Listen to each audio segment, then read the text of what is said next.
Hi, welcome to another IELTS video.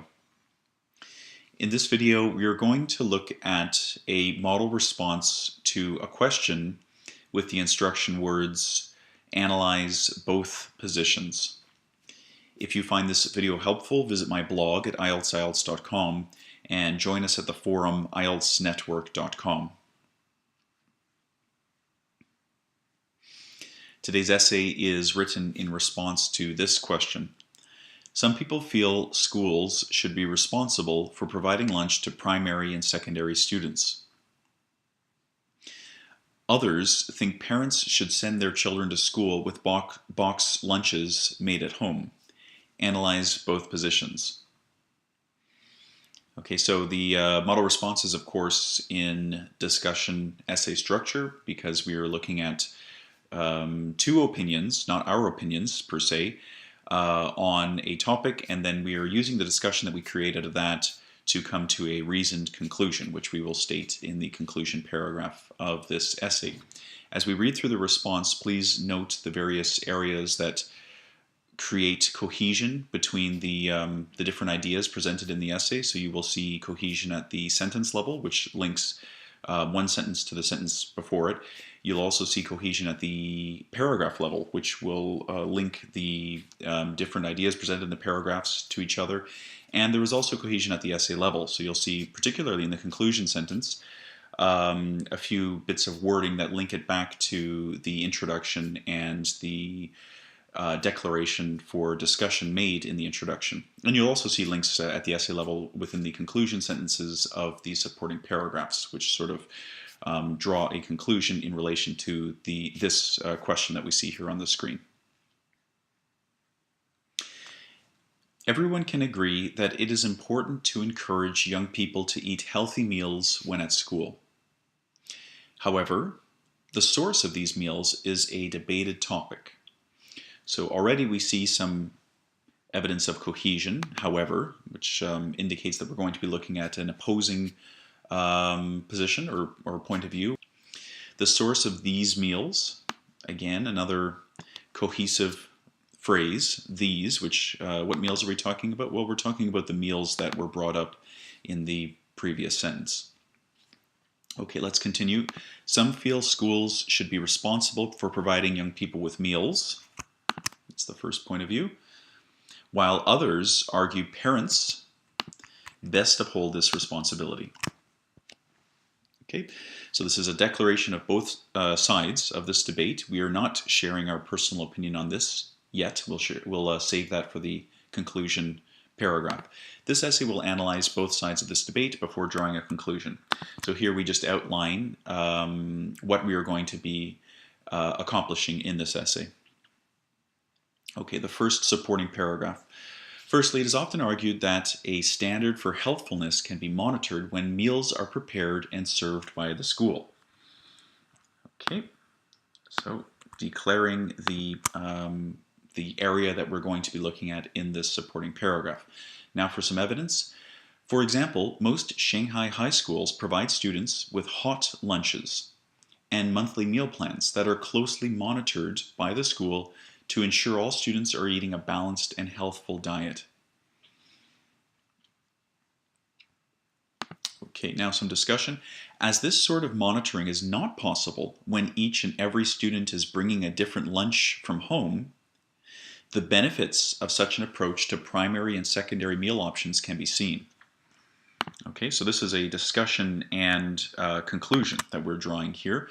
So we're saying that so having the school monitor what the students are eating is more beneficial in some ways than having all students bring their lunches to school, because the school can ensure that what the students are eating is healthful and part of a balanced diet.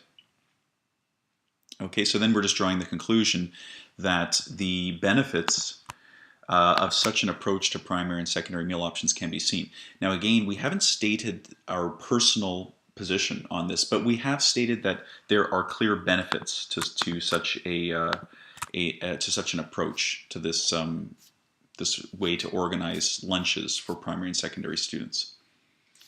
Now let's look at the second supporting paragraph.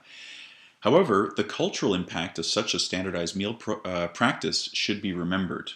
Okay, so instantly we see that we are going to counter what we've just looked at, and we declare this by using a phrase like however. The cultural impact of such a standardized meal practice should be remembered. So such is another way to link back to the idea that came before. So we're not just talking about any standardized meal practice, but we're talking about the meal practice that we brought up in the previous supporting paragraph. So that whole example of how meals are served at many high schools in Shanghai. So in this first sentence, in two different ways, we've created some cohesion between the two supporting paragraphs, and we've also established what the relationship is between these supporting paragraphs. This second paragraph is going to be a paragraph that contradicts some of the ideas that were brought up and some of the conclusions that were made in the first supporting paragraph. For example, major cities like Toronto boast a very ethnically diverse student base. Okay, that's our example. Now a bit of discussion. As these students are as these students are from different ethnicities and backgrounds, their dietary preferences vary widely. So, so very clear. It's just an extension of the example. The students are from different backgrounds, different ethnicities, and so they may prefer different kinds of food. Expecting these students to conform to a standardized school meal plan may be an affront to their culture and palate. An affront is like a challenge, or it's almost something that perhaps pushes you into a position that you don't want to be in, or that's not comfortable for you. So we're starting to pull a conclusion out of this example and the discussion that we've been creating. Expecting these students, again, some more cohesion for us here. What students are we talking about? We're talking about the students in Toronto that are from different kinds of different backgrounds, different ethnicities. Expecting them to conform to a standardized school meal plan. This may challenge their freedom of culture, their freedom to eat what they want to eat, and so we're just kind of pointing out that this is the standardized thing might not be universally a beneficial arrangement. Thus, there are clear benefits to the practice of parent-prepared meals. Okay, again, we are not stating where we stand on the position one way or the other, but we are simply stating that we recognize there are benefits to this manner of organizing lunches for people in primary and secondary schools. And again, more cohesive devices, here we're using thus to illustrate that we are drawing a conclusion from the discussion that we've made in this paragraph. Now let's get to the conclusion paragraph.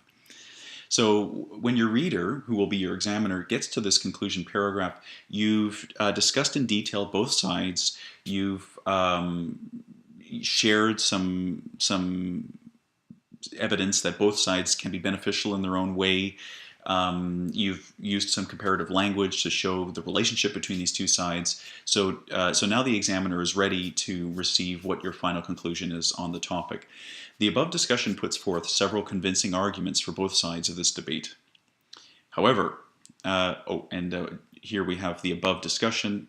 Of course, this is cohesion at the paragraph level and the essay level, because we are linking back to the ideas presented in previous paragraphs. However, sentence level cohesion, we are linking back to the sentence prior and establishing the relationship, which is contradictory.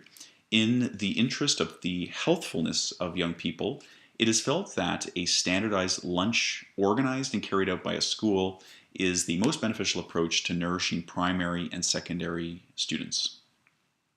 Okay, and this is the conclusion that we're drawing, that we're saying that we agree with the position that was put forth in the first supporting paragraph.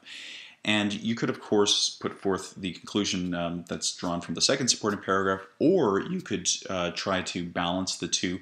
My advice to you is that in your IELTS, you should choose one side or the other when you go to write your conclusion, simply because it is an easier conclusion to write. It's easier to be grammatically correct when you're looking at one thing versus trying to balance both. And of course, in the IELTS, we want to maximize our score. So that would be my advice to you there. You could also finish the essay this way, or you could add some sort of sentence that would be a recommendation or a prediction. So we might add in here something like, it is hoped that school boards everywhere take it upon themselves to arrange this sort of meal practice. Okay, just a very quick thing off the top of my head there, but it's a nice way to finish the essay with this recommendation. So we've drawn this conclusion, and we are hoping that what's been drawn from this conclusion will be imparted upon people elsewhere, and that this that the benefits of what we've concluded here will be passed on to young people everywhere. So I hope that essay helps illustrate how to approach these sorts of questions that instruct you to analyze both sides of a position. They're very straightforward. It's nothing to get overwhelmed by. And I hope that you walk away with a few new ways to cohesively write your essay. Thank you very much for listening, and have a nice day.